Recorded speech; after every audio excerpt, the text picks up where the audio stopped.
Hello. So this is a special Sunday update to the Century Home kitchen renovation. So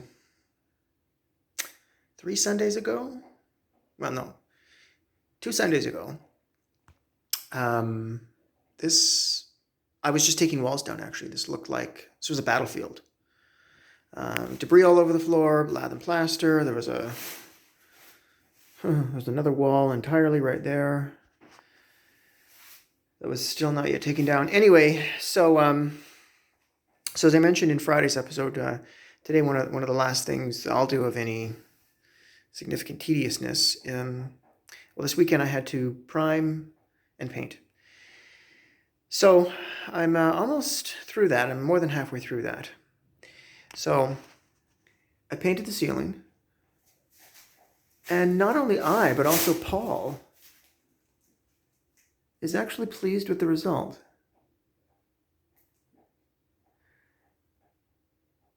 Which I realize there's dim lighting here, but I'll just tell you, like, I can't notice hardly. I mean, I have to really, really concentrate to find any inconsistency in that.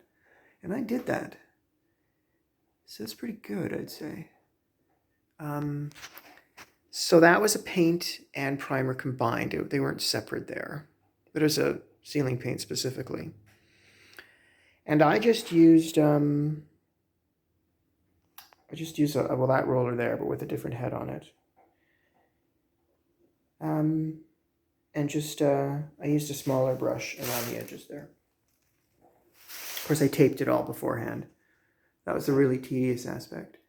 I actually taped all around, even though it wouldn't have been, strictly speaking, maybe not necessary, because which I'm going to get to next, not all of the vertical drywall is actually going to be open. Most of it, the vast majority of it, is not going to be. It's going to be either behind crown molding or behind cabinetry, base cabinetry and upper cabinetry, and then also a section behind some backsplash. So at first, I didn't prime everything. In fact, I never primed this window because that's going to be cut out, so that's quite obvious that I don't prime that. But originally I had not primed hardly any of the rest of this here because that's going to be behind cabinetry and a fridge. It's going to be a small gap between that section of cabinetry and the window, but a very small one. And then over here is ceiling to counter to floor cabinetry. So I didn't prime it. Changed my mind on that though. See, this is an exterior wall. So I figured I'll stain it. If I can give it work, prime it anyway. If I can give it any protection, then so much the better. I actually took a special trip just to get it. Though, in actuality, we needed more primer anyway, because we haven't done the other side of this wall here, which is the dining room side. Anyway, so this is an exterior wall too, so I gave it a very heavy, in fact, 2 full coats of prime there, because it's just floating. There's lath and plaster behind there. This was stubborn up here. This wall also is going to be behind. Most of the struggle is going to be completely hidden, but primed it, and over there. There's going to be some visible drywall on that wall, but most of it won't be. Now, if you're noticing that it's imperfect at the juncture with the vertical drywall, that's because I haven't painted yet. I have to do that next. And in some cases, I'm not going to paint. It's irrelevant because it's going to be hidden by crown molding. So here, well, not here. This I will have to do a close detail job with.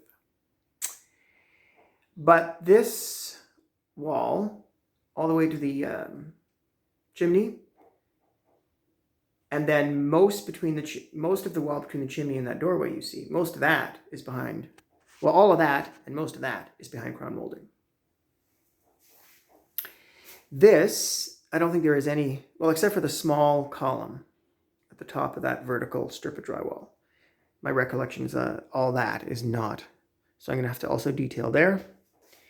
And to be candid, I actually don't recall if I primed the vertical strip there and the overhead there. Evidently, I haven't primed there. So I could have some more work to do there. But the point is that most of the priming is done. So it's just painting rather, not much painting at that. I have some staining on the I guess subfloor in here, the plywood subfloor. But it's really not thick at all. I'm not terribly worried about it, though I did buy some paint thinner in case I do get worried about it. This drop cloth I only started using a little bit too late. It was cheap, and in a hurry and just sort of impatient.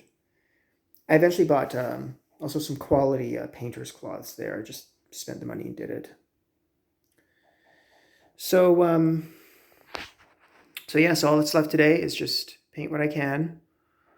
And then tomorrow cabinetry goes in. So my next update will be on Monday. See you then. Bye.